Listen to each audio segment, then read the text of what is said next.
नमस्कार, स्वागत है आपका फिफाना हिंदी क्लासेस के यूट्यूब चैनल पर। और इस क्लास में अपन पढ़ रहे थे बुद्धि।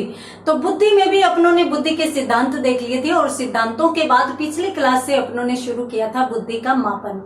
बुद्धि के मापन में कुछ अपनों ने बेसिक बातें कल की क्लास में देखी थी और उन बेसिक बातों में अपनों ने देखा कि भाई बुद्धि परीक्षण के जनक या बुद्धि परीक्षणों के जो जन्मदाता है वो बीने माने जाते हैं। सर्वप्रथम बीने ने परीक्षण किया था, परंतु किया किसकी सहायता से? साइमन की सहायता से किया था। कहां पे किया था? फ्रांस में किया था।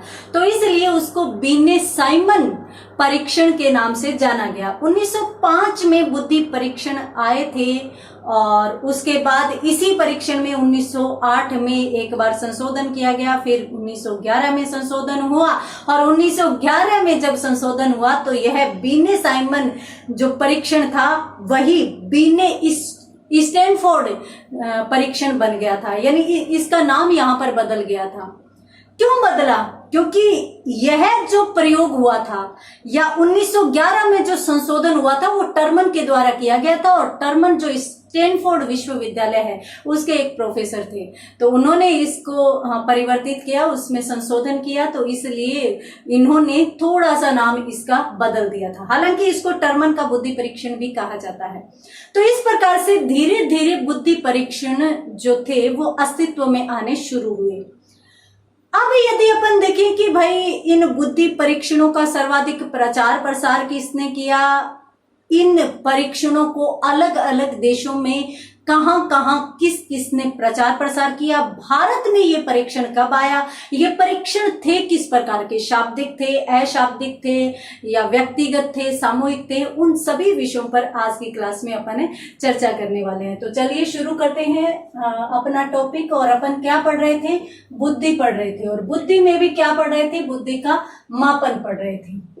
तो बुद्धि के मापन में यदि अपन बात करें तो अपनों ने पहला जो परीक्षण देखा वो देखा था बीने साइमन परीक्षण, अत्यंत महत्वपूर्ण, 1905 में आया था, या बीने साइमन मापन भी अपन कह सकते हैं, परीक्षण भी कह सकते हैं।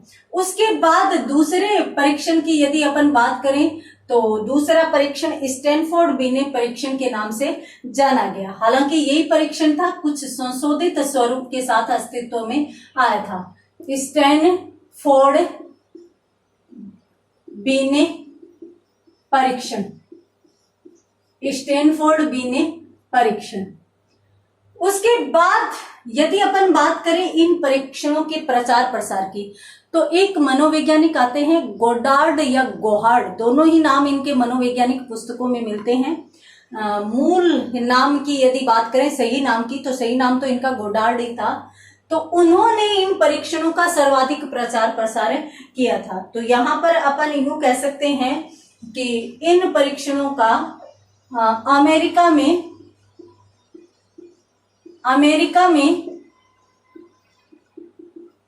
इन परीक्षणों का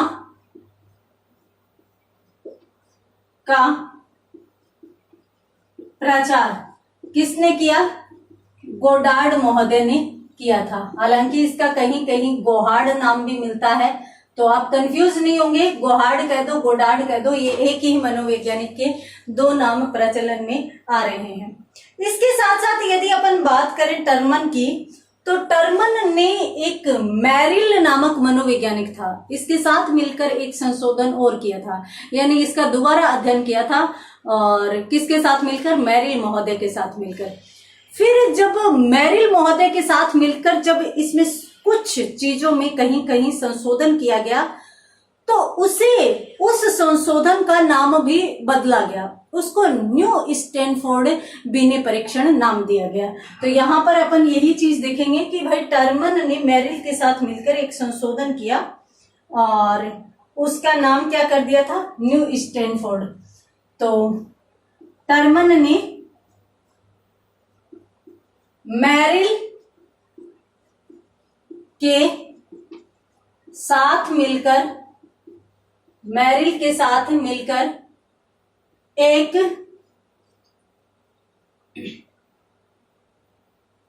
संशोधन और प्रस्तुत किया, और प्रस्तुत किया,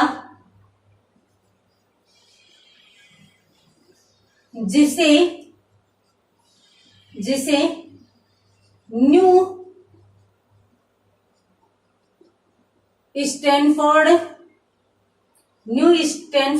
बिने परीक्षण भी कहा गया, रिवीजन भी कहा गया, रिवीजन कहा गया।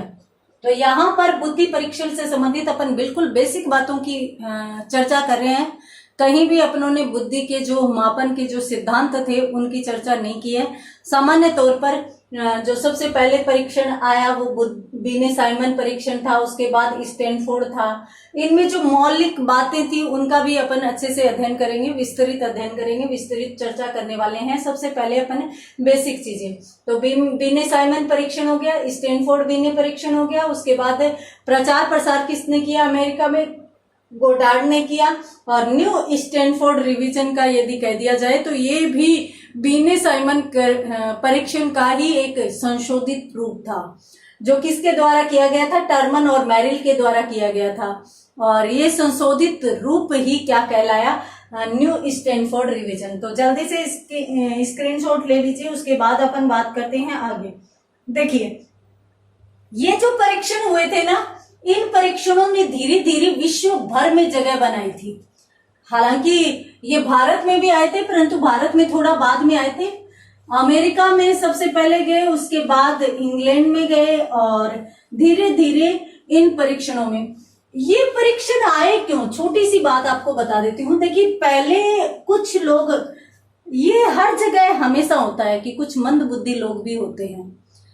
तो मंद बुद्धि जो लोग होते हैं उनका मस्तिष्क ज्यादा काम नहीं करता, वो किस समय किस प्रकार की बातें कर जाते हैं वो समझ में नहीं आता। तो बहुत समय पहले इस प्रकार के जो मंद बुद्धि लोग होते थे उनको प्रेतात्मा से ग्रसित मान लिया जाता था। प्राचीन काल की बात बता रही हूं। तो प्रेतात्मा से ग्रसित यानी ऐसे मान लिया जाता था जिस समय शिक्षा नहीं थी। तो अशिक्षित जो लोग हैं वो आडंबर के तहत यूं मान लेते थे कि ये जो कोई भी मंद बुद्धि बालक है जिसके पास बुद्धि नहीं है, तो उसकी बातें कहीं समझ नहीं आ रही, वो क्या बोल रहा है, किस लिए बोल रहा है, कुछ भी बोलता था क्योंकि उसे समझ ही नहीं थी। तो इसलिए उसको उन लोगों ने, अन्य लोगों ने यूं मान लिया कि इसमें प्रेत आत्मा है, और प्रेत आत्मा को निकालने के लिए उन मंद बुद्धि के लोगों को पीटा जाता था। आज भी अपन देखते हैं। दुख की बात यह है कि आज 21वीं शताब्दी में इस प्रकार की चीजें हो रही है। काफी जगहों पर आडंबर चल रहे हैं। हालांकि ऐसा कुछ भी नहीं होता कि भूत या प्रेत आत्मा आती है और वो किसी में घुस जाती है, ऐसा कुछ नहीं होता। परंतु आज भी इस प्रकार की मान्यताएं कुछ जगहों में है कि प्रेत आत्मा होती है। और आप देख लेना खुद, आपने सुना होगा कि जहां भी ये मान लिया जाता है कि इसमें प्रेत आत्मा है तो उस व्यक्ति को मारा जाता था कि प्रेत आत्मा को निकाल रहे हैं हम लोग। और फिर वो जो मंद बुद्धि होता था उसके मस्तिष्क में विचार तो ऐसे ही नहीं आ पाते थे, और विचारों को पिरोना तो उसे वैसे भी नहीं आता था। और फिर वो मारपीट के भय से, और कहते हैं ना कि एक सदमा लगने के भय से वो फिर बहकी और अधिक बातें करने लग जाता है। तो उसका फिर यूं कहते हैं कि सच में उसमें बहुत प्रेत आत्मा है, वो ऐसे ऐसे बात कर रहा है, ऐसे ऐसे। परंतु वहां पर जो आवश्यकता होती है वो आवश्यकता ये होती है कि मंद बुद्धि बालक को उसी के अकॉर्डिंग माहौल दिया जाए। जरूरी नहीं है कि मंद बुद्धि बालक में शारीरिक क्षमता नहीं हो। बुद्धि कम है तो क्या हुआ, शारीरिक क्षमता हो सकती है, तो उसे शारीरिक क्षमता के कार्य दिए जाने चाहिए, उसको विभिन्न क्षेत्रों में लगाया जाना चाहिए। परंतु दुख की बात यह थी कि उनको प्रेत आत्मा से ग्रसित करके उनको मारा पीटा जाता था, और उनका जो स्तर था वो और अधिक गिरा दिया जाता था। तो धीरे धीरे जब ये चीजें बढ़ने लगी तब कुछ मनोचिकित्सक थे, मनोवैज्ञानिक थे, उनका ध्यान इस तरफ गया और उन्होंने यूं सोचा कि सच में कोई प्रेतात्मा जैसी चीज होती है या ये कुछ और चीज है।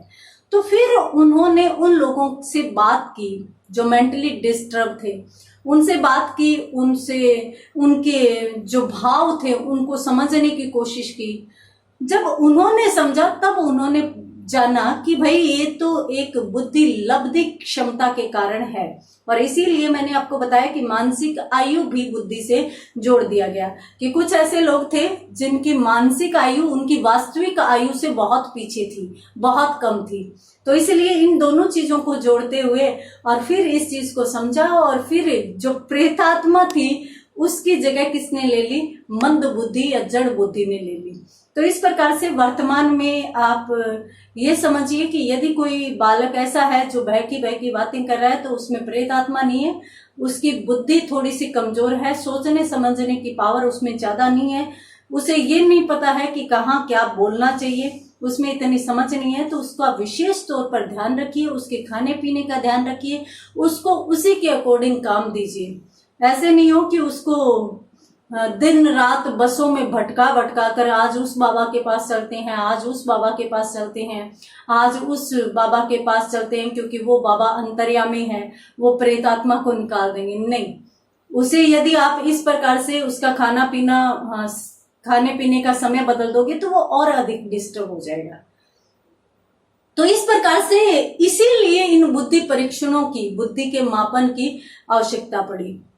धीरे धीरे यदि अपन बात करें, मेरिल के साथ इन्होंने परीक्षण किया, और उसके बाद न्यू स्टैनफोर्ड रिवीजन आया, और जैसे ही न्यू स्टैनफोर्ड रिवीजन आया उसी समय एक चीज और हुई, लंदन में भी ये चीज पहुंची। लंदन में भी ये बुद्धि का मापन या बुद्धि के मापन से संबंधित जो परीक्षण किए जा रहे थे वो पहुंचे, और लंदन में इनको ले जाने का श्रेय या लंदन में इनके प्रचार प्रसार का श्रेय माना जाता है सिरिल बर्ट को।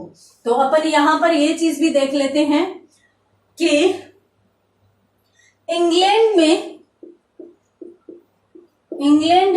में जो बुद्धि परीक्षण है, इंग्लैंड में बुद्धि परीक्षण पर सबसे अधिक ध्यान किसने दिया था? सिरिल बर्ट ने। बुद्धि परीक्षण पर सिरिल बर्ट ने संशोधन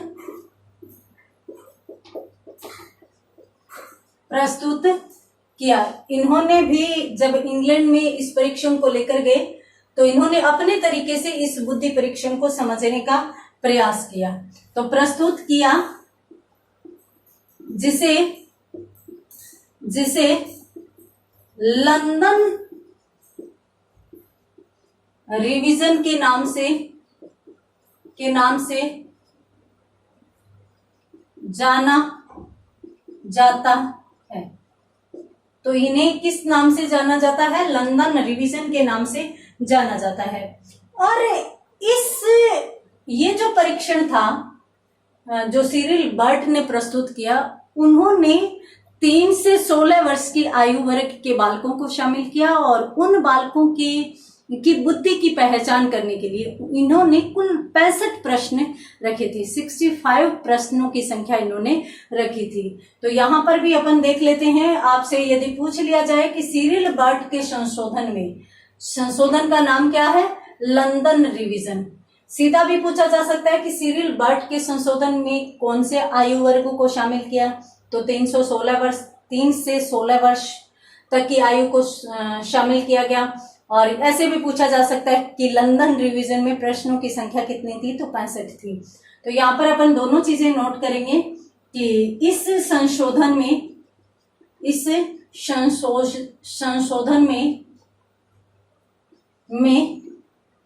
3 से 16 वर्ष तक के आयु वर्ग के बालकों को शामिल किया गया। तो किस आयु वर्ग के बालकों को शामिल किया गया? 3 से 16 वर्ष तक के बालकों को शामिल किया गया। और ये जो परीक्षण था इस परीक्षण में कुल 65 प्रश्न थे। तो ये इसके प्रश्नों की संख्या थी।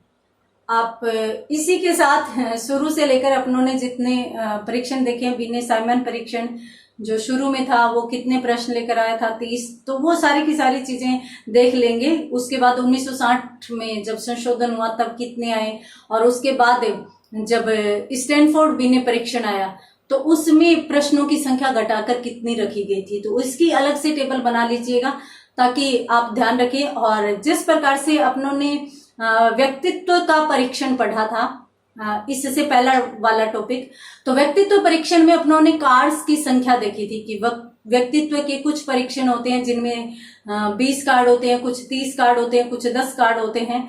तो वो कार्ड्स की संख्या महत्वपूर्ण होती है। उसी प्रकार से ये जो परीक्षण है इनमें भी एक चीज महत्वपूर्ण होती है, वो प्रश्नों की संख्या होती है। तो इसका भी स्क्रीनशॉट लीजिए। उसके बाद अपन बढ़ते हैं आगे। देखिए, ये जो भी परीक्षण थे ये व्यक्तिगत परीक्षण थे। और यदि अपन सामूहिक परीक्षणों की बात करें तो सामूहिक परीक्षण लगभग 1917 ईस्वी में आए थे। और 1917 ईस्वी में कहां आए थे? अमेरिका में आए थे।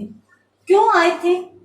क्योंकि याद कीजिए 2 विश्व युद्ध आज से पहले हो चुके हैं। प्रथम विश्व युद्ध, द्वितीय विश्व युद्ध। प्रथम विश्व युद्ध 14 से लगभग 18 तक चला था और द्वितीय विश्व युद्ध 1939 में आया था। तो 1939 से फिर जो हिरोशिमा नागासाकी जापान के क्षेत्र है वहां पर जब बम वर्षा की गई थी उसके साथ ही वो युद्ध समाप्त हुआ था। तो यदि अपन बात करें कि ये जो परीक्षण है ये क्यों आए थे, सामूहिक परीक्षण क्यों आए थे, तो सामूहिक परीक्षण इसलिए आए थे कि अमेरिका में 1917 में सैनिकों की संख्या कम हो गई थी क्योंकि विश्व युद्ध था और विश्व युद्ध में बहुत से अमेरिकी सैनिक मारे गए थे। अब यूं था कि तत्काल सैनिकों की भर्ती करनी थी। अब किया क्या जाए? अब ऐसी भी सुविधा नहीं थी कि सभी जो सैनिक भर्ती किए जा रहे हैं उनको प्रशिक्षण के आधार पर भर्ती किया जाए। तो सिर्फ और सिर्फ छोटे मोटे परीक्षण रखे गए थे जो सामूहिक परीक्षण थे और जिसमें भी शिक्षित लोगों के लिए अलग थे, अशिक्षित लोगों के लिए अलग थे। शिक्षित लोगों को भी सेना में भर्ती किया गया था, अशिक्षित लोगों को भी सेना में भर्ती किया गया था। क्यों किया गया था? क्योंकि शिक्षित लोग यदि लड़ सकते हैं तो अशिक्षित भी लड़ सकते हैं। जरूरी नहीं कि पढ़ा लिखा व्यक्ति ही शारीरिक रूप से मजबूत हो, शारीरिक रूप से मजबूत अनपढ़ लोग भी हो सकते हैं। तो जो भी लड़ने में सक्षम थे उन सभी को भर्ती किया गया और उन सभी को भर्ती किस किस के तहत किया गया? शाब्दिक परीक्षण व अशाब्दिक परीक्षण के तहत किया गया था। तो इसलिए सामूहिक परीक्षणों का वहां पर जन्म हुआ। तो यहाँ पर अपन क्या कह सकते हैं? अपन यूं कह सकते हैं कि सबसे पहले जो सामूहिक परीक्षण थे वो 1917 के लगभग शुरू हुए थे और कौन लेकर आया था? अमेरिका लेकर आया था। तो अपन यहां पर यही कह सकते हैं कि सबसे पहला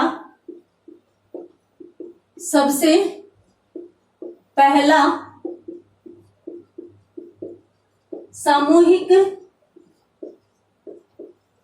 बुद्धि परीक्षण। इन चीजों को याद रखिए, यहां पर सिर्फ और सिर्फ बेसिक चीजें बता रही हूं। अपन जब दोबारा सभी चीजें पढ़ेंगे तो रिवीजन भी हो जाएगा और इनमें कुछ चीजें ऐड करते भी चलेंगे। तो सबसे पहला जो सामूहिक बुद्धि परीक्षण है वो 1917 ईस्वी में अमेरिका ने बनाया था। ठीक है, ये जो परीक्षण था ना इसमें 2 परीक्षण थे कुल, आर्मी अल्फा और आर्मी बीटा। ये 2 परीक्षण थे। अब आपको याद आ गया होगा क्योंकि आर्मी अल्फा और आर्मी बीटा 2 महत्वपूर्ण परीक्षण थे। तो नाम लेते ही तो चीजें याद आ जाती है। तो यहां पर अपन कह सकते हैं कि यह जो इस परीक्षण के दो प्रकार थे।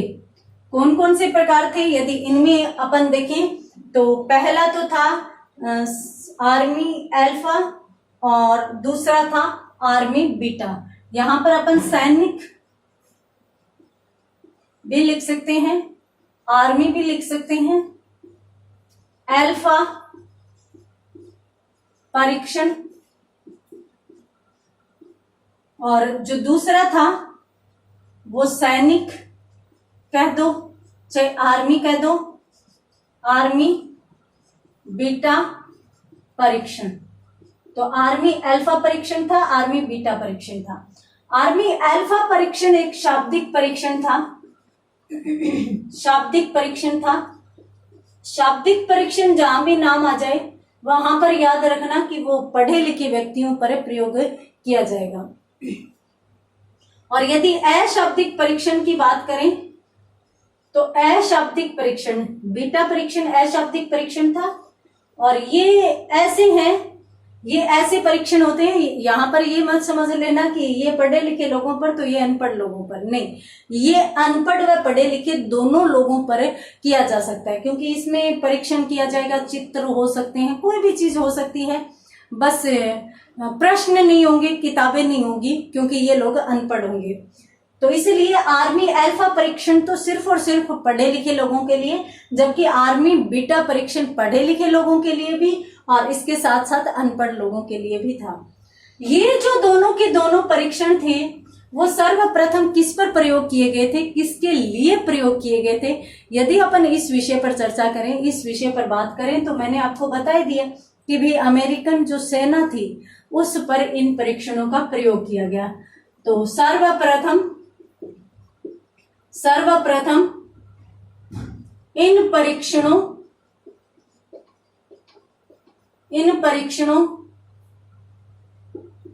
का प्रयोग अमेरिकी सेना पर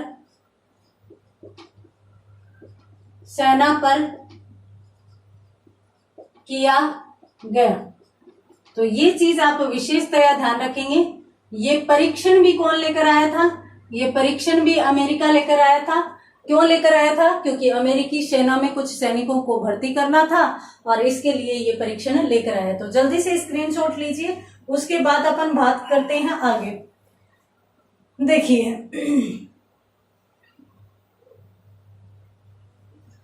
ये थे विदेशी परीक्षण और विदेशी परीक्षणों से संबंधित महत्वपूर्ण बातें। लंदन का देख लिया अपनों ने। लंदन में इस संबंध में इस विषय पर, बुद्धि परीक्षणों पर जो विशेष कार्य किया वो थे सिरिल बर्ड। अमेरिका में यदि अपन बात करें तो टर्मन आ जाते हैं और जनक अपन मानते हैं फ्रांस में जिन्होंने काम किया बुद्धि परीक्षण का, तो बीने और साइमन आ जाते हैं। तो इस प्रकार से अपनों ने पाश्चात्य की बात कर ली। अब यदि अपन बात करें भारत में, तो भारत में सबसे पहले यदि परीक्षणों की बात करें, बुद्धि परीक्षणों को लाने की बात करें, तो FG कॉलेज था जो लाहौर में था। हालांकि वर्तमान में लाहौर पाकिस्तान में जा चुका है। तो FG कॉलेज जो लाहौर में था उसमें एक प्रोफेसर थे मिस्टर जो राइस महोदय। तो उन राइस महोदय ने इन परीक्षणों को जन्म दिया था या इस प्रकार के परीक्षण किए थे। भारत में लाने का श्रेय अगर अपन देखें तो राइस महोदय को जाता है। और कब जाता है? तो 1922 में। 1905 से शुरू हुआ और भारत में कब पहुंचा? 1922 में। तो चलिए देख लेते हैं इस चीज को भी। तो यहां पर अपन यही कहेंगे कि भारत में पहला बुद्धि परीक्षण, भारत में पहला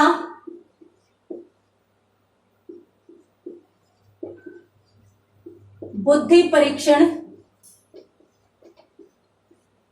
कब? 1922 में। पहला बुद्धि परीक्षण 1922 ईस्वी में। और कहां पर? अभी मैंने आपको बताया कि भाई FG कॉलेज लाहौर में। तो 1922 ईस्वी में FG कॉलेज लाहौर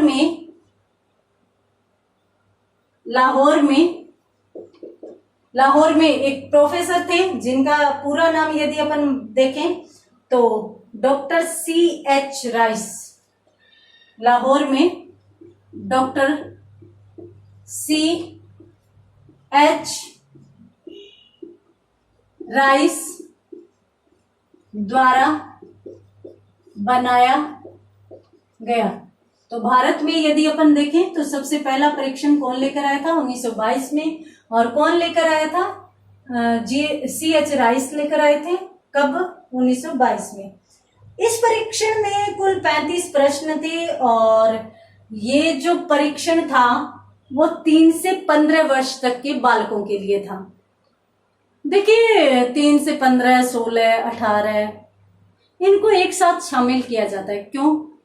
क्योंकि यहाँ पर अपनी बुद्धि विकसित हो रही होती है, विकासशील होती है, और जैसे ही अपन 18 से 20 की उम्र पार करते हैं उसके बाद हमें जो हासिल करना होता है बुद्धि के संबंध में या जन्मजात बुद्धि के रूप में, वो अपन पूरा का पूरा हासिल कर चुके होते हैं।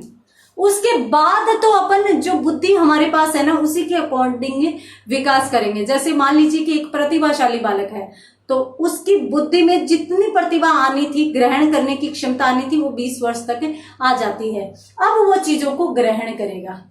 अब उसमें जितनी चीजों को ग्रहण, मान लीजिए कि 20 वर्ष में एक व्यक्ति का IQ लेवल आ जाता है 120, तो वो श्रेष्ठ बुद्धि का माना जाता है। 120 वाला श्रेष्ठ बुद्धि, प्रखर बुद्धि में माना जाता है। तो अब वह बालक जिस भी क्षेत्र में जाएगा उस समय वह ग्रहण करने की क्षमता का प्रयास उसी IQ लेवल के अनुसार करेगा, न उससे कम और न उससे ज्यादा। उसी प्रकार से यदि अपन बात करें कि एक बालक औसतन आयु या फिर औसत से भी कम IQ लेवल वाला है तो वह जहां भी जाएगा वह अपनी उसी बुद्धि के अनुसार चीजें ग्रहण करेगा, न उससे ज्यादा और न उससे कम, क्योंकि हमारी मानसिक बुद्धि जो है वो पूर्णतः विकसित हो चुकी है जितनी होनी चाहिए थी। तो इसमें यदि अपन बात करें तो इसमें कुल प्रश्नों की संख्या कितनी थी? 35 थी, और आयु वर्ग कितना था? 3 से 15 वर्ष। तो इस परीक्षण में 3 वर्ष से 15 वर्ष तक के बालकों को शामिल किया गया। इसको अपन यूं भी कह सकते हैं कि यह परीक्षण 3 से 15 वर्ष तक के बालकों के लिए उपयोगी या उपयुक्त था। इसमें कुल प्रश्नों की संख्या, इसमें कुल 35 प्रश्न थे। तो कुल प्रश्नों की संख्या 35 थी। जल्दी से स्क्रीनशॉट लीजिए, उसके बाद अपन बात करते हैं आगे।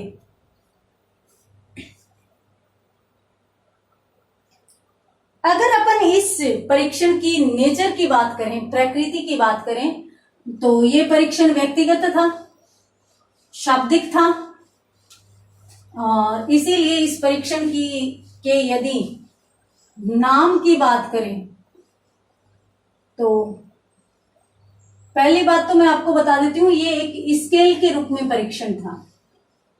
तो इसे नाम भी क्या दिया गया था?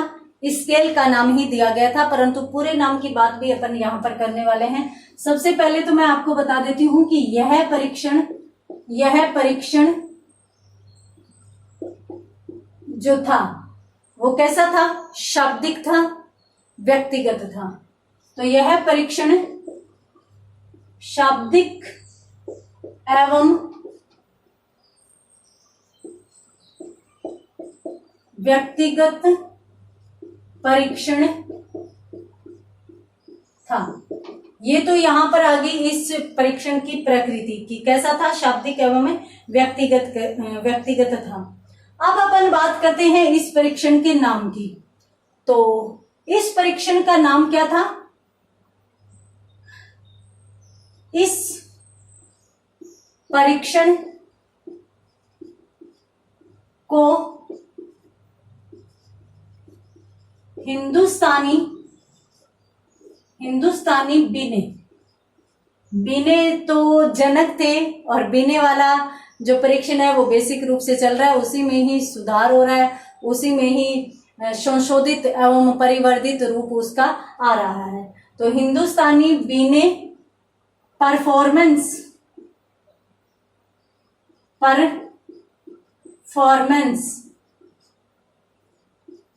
पाउंड स्केल, ये इसका नाम था। तो इस परीक्षण को नाम दिया गया। तो यदि अपन बात करें कि इस परीक्षण का नाम क्या था, तो हिंदुस्तानी क्योंकि भारत में था, बीने जो थे वो इसके मूल में थे, तो इसलिए बीने का नाम आ गया। परफॉर्मेंस की यदि बात करें तो ये बीने के परीक्षण को ही आगे संशोधित किया गया था, तो उसी की परफॉर्मेंस थी। पाउंड स्केल, ये स्केल से नापा जा रहा था, इसलिए इसका नाम पाउंड स्केल किया गया। तो जल्दी से स्क्रीनशॉट लीजिए, उसके बाद अपन बात करते हैं आगे। अपन यदि बात करें कि भाई बुद्धि परीक्षण का आधार क्या है, अपन बात करें काफी समय से बुद्धि परीक्षण, बुद्धि मापन, तो बुद्धि परीक्षण का आधार क्या है? देखिए, एक होती है मानसिक आयु, एक होती है वास्तविक आयु।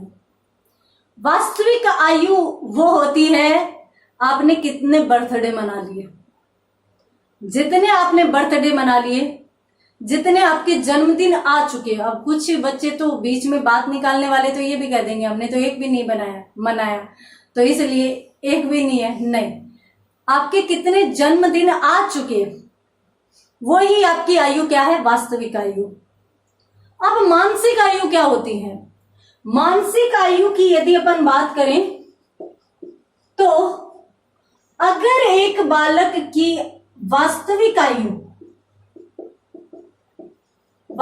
आयु यानी उसके जन्मदिन 10 आ चुके, वो 10 साल का हो चुका, तो वास्तविक आयु उस बालक की 10 वर्ष है।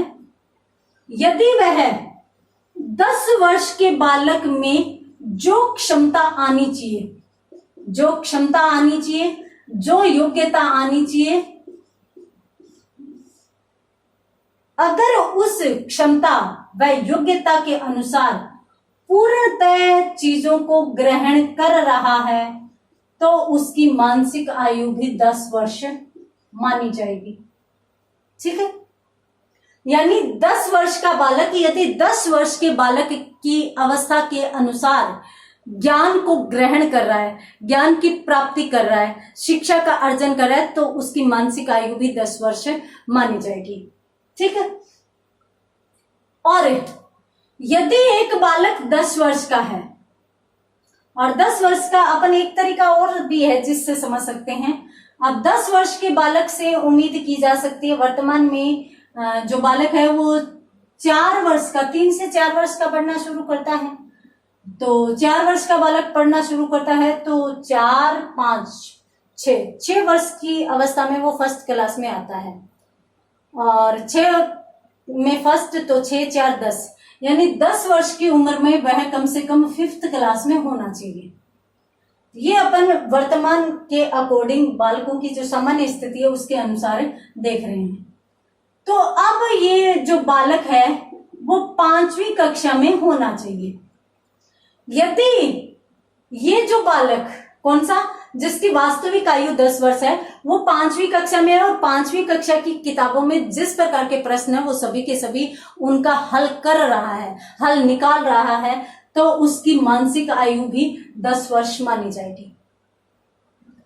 और यदि यह बालक 5वीं कक्षा के अनुसार या 5वीं कक्षा के प्रश्नों को हल करने में सक्षम नहीं है, वह मात्र 3री कक्षा के प्रश्नों को हल कर पा रहा है, तो उसकी वास्तविक आयु तो 10 वर्ष है, परंतु यहां से 2 हट जाएगा, तो यह जो बालक है वो 8 वर्ष के जो बालक तीसरी कक्षा के प्रश्नों का हल कर रहे हैं उसी के अनुसार चल रहा है। तो इसलिए उसकी मानसिक आयु कितनी हो जाएगी? 8 वर्ष हो जाएगी। यानी उसकी बुद्धि का विकास 10 वर्ष की उम्र के अनुसार नहीं हुआ, उसकी बुद्धि का विकास 2 वर्ष पीछे चल रहा है, क्योंकि उसे होना चाहिए था 5वीं क्लास में और है वो तीसरी क्लास में, 2 वर्ष पीछे चल रहा है। इसलिए उसकी वास्तविक आयु तो 10 वर्ष है, परंतु वह बुद्धि लब्धि में 2 वर्ष पीछे, यानी 8 वर्ष ही उसकी मानसिक योग्यता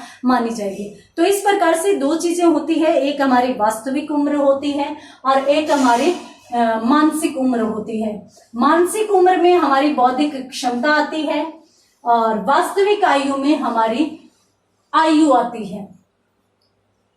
तो यहां पर अपनों ने कहा कि भाई जो बुद्धि जो परीक्षण है उनका आधार क्या है? बुद्धि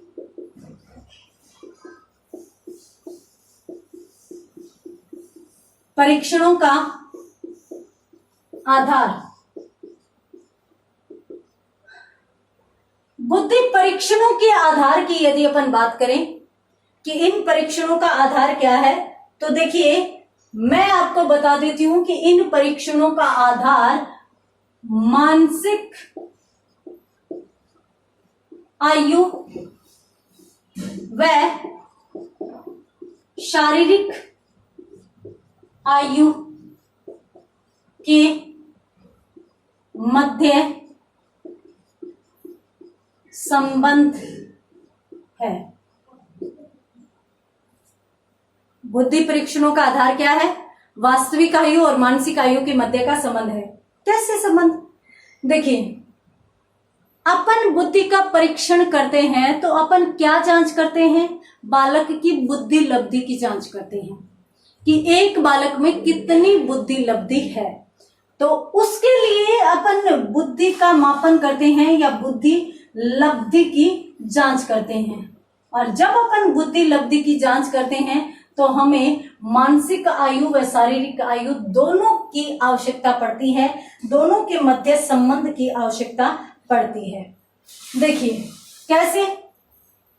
सामान्यतः जो मानसिक आयु है उसको MA कहा जाता है और जो वास्तविक आयु है, जो अपन कह सकते हैं कि जो हमारी जो वास्तविक आयु या फिर अपन यूं कहें कि जो शारीरिक आयु है उसको अपन किस रूप में व्यक्त करते हैं? उसे अपन CA के माध्यम से व्यक्त करते हैं। इनटू 100 करेंगे तो हमारी बुद्धि लब्धि प्राप्त हो जाएगी। तो इसलिए ये जो परीक्षण है उनके आधार रूप में कौन कौन रहता है? मानसिक आयु भी रहती है और शारीरिक आयु भी रहती है, दोनों प्रकार की उम्र रहती है। तो जल्दी से इसका स्क्रीनशॉट भी लीजिए, उसके बाद अपन बात करते हैं आगे।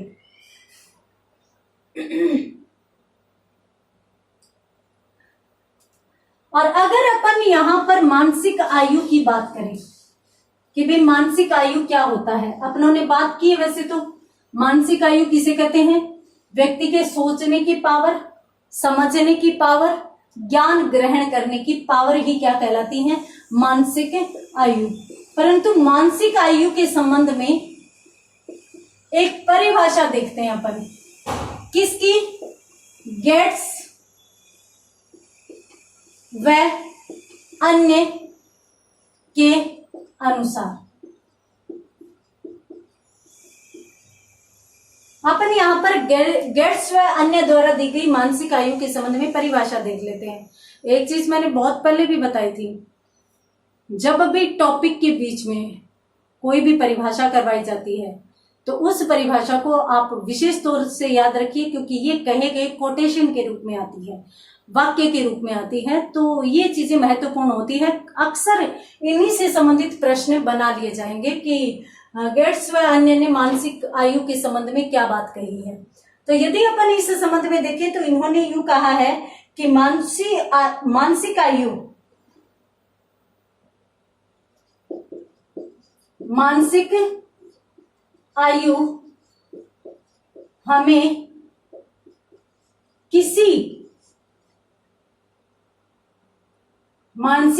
हमें कोई भी व्यक्ति हो, किसी भी व्यक्ति की बुद्धि परीक्षा के समय व्यक्ति की बुद्धि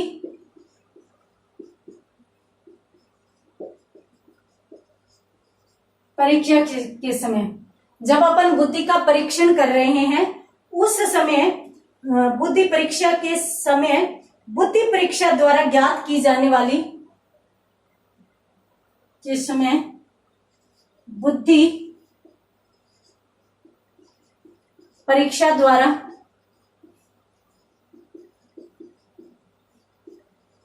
ज्ञात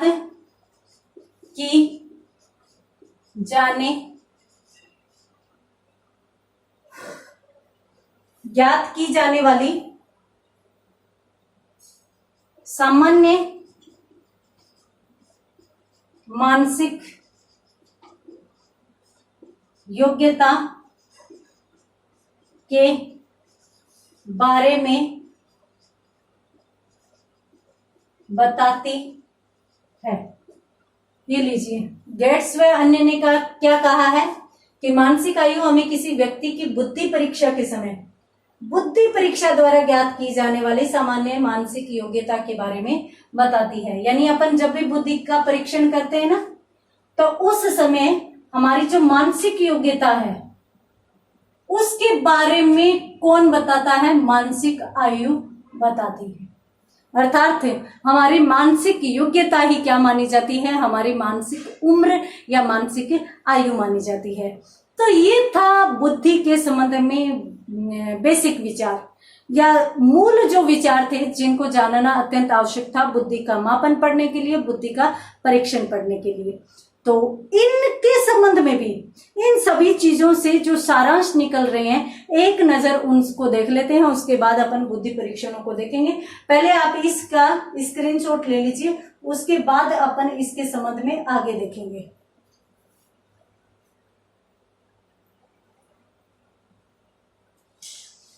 कुछ जो मूलतः आधार है, अक्सर प्रश्न के रूप में पूछे जाते हैं, वो चीजें अपन यहाँ पर अब सीधी की सीधी देखने वाले हैं।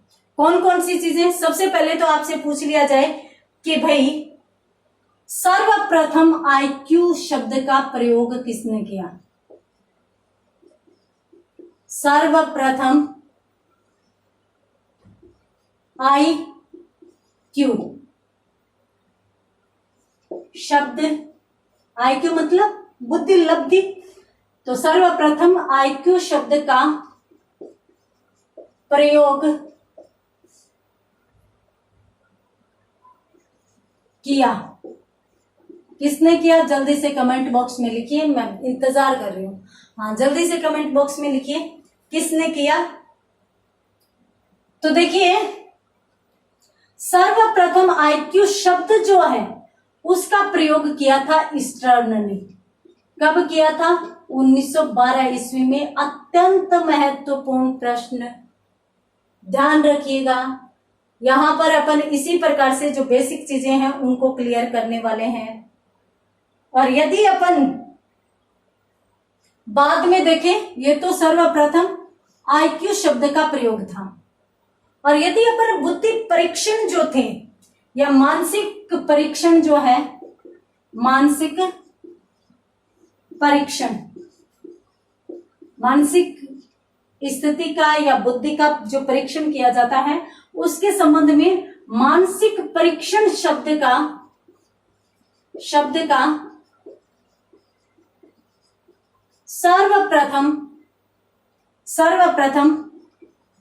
प्रयोग ये किसने किया? आप कमेंट बॉक्स में लिखिए, फिर मैं आपको बताती हूं।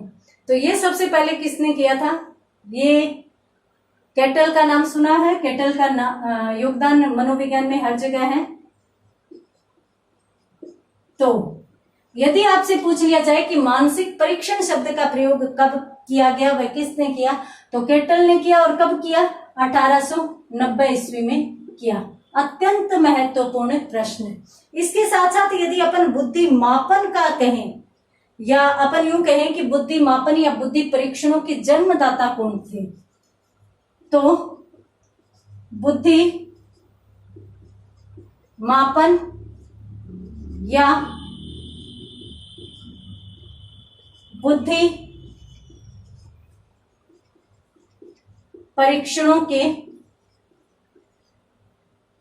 जन्मदाता कौन थे? अल्फ्रेड बिने। बुद्धि परीक्षणों के जन्मदाता कौन थे? हाँ, याद रखना, मानसिक परीक्षण शब्द केटल द्वारा और आईक्यू जो शब्द है इसका प्रयोग स्टर्न के द्वारा, परंतु यहाँ पर बुद्धि परीक्षण बिने लेकर आए थे, न कि बुद्धि परीक्षण नाम बिने लेकर आए थे।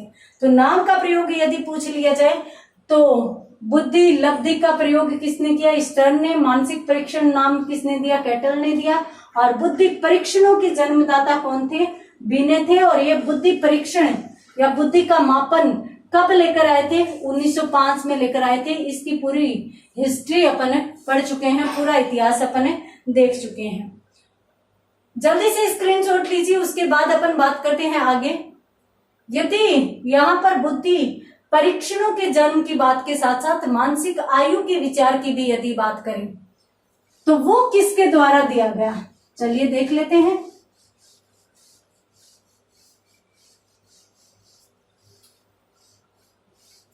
तो यहां पर अपन क्या देखने वाले हैं कि भी मानसिक आयु का सर्वप्रथम विचार किसने दिया? मानसिक आयु का सर्वप्रथम विचार।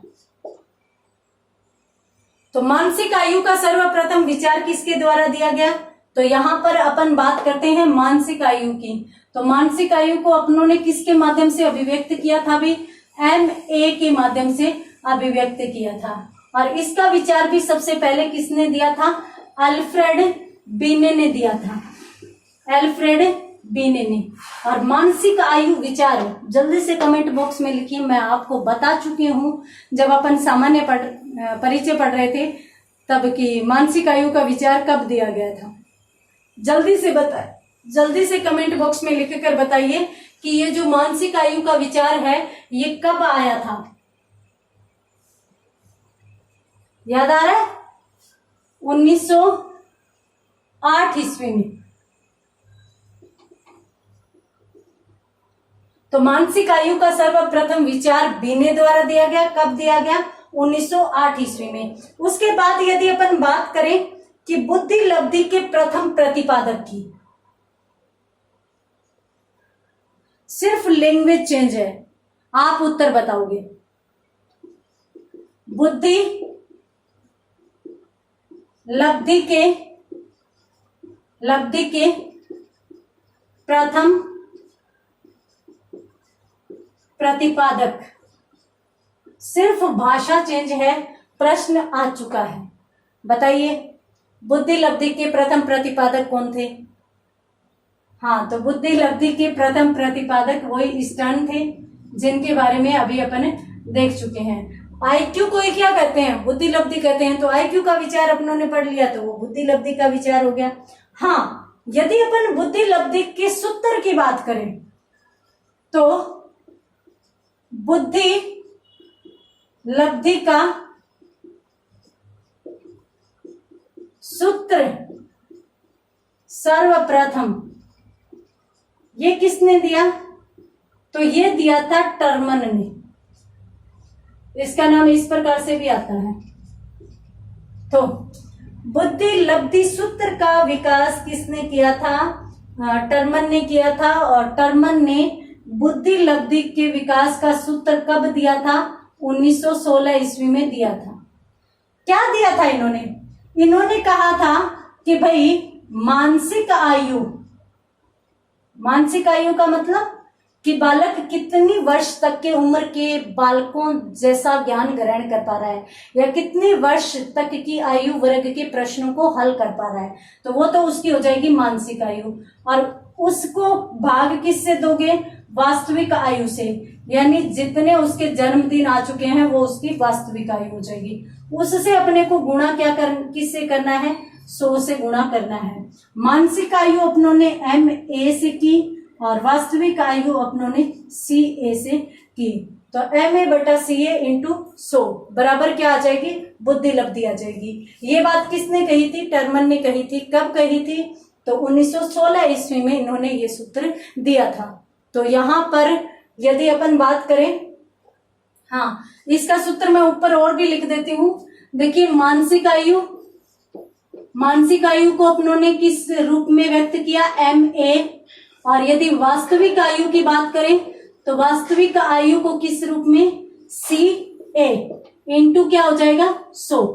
किसने दिया सूत्र, टर्मन ने दिया। कब दिया, 1916 ईस्वी में। अत्यंत महत्वपूर्ण बात, तो इसका भी जल्दी से स्क्रीनशॉट ले लीजिए। और ये कुछ ऐसे तथ्य हैं जिनमें आप अक्सर कंफ्यूज होते हो और एक प्रश्न गलत हो जाता है। ध्यान रखिएगा, बुद्धि के जन्मदाता, बुद्धि परीक्षणों के जन्मदाता बिने थे, परंतु बुद्धि का सूत्र नहीं दिया था, बुद्धि लब्धि का नाम भी नहीं दिया था, वो अन्य के विचार थे।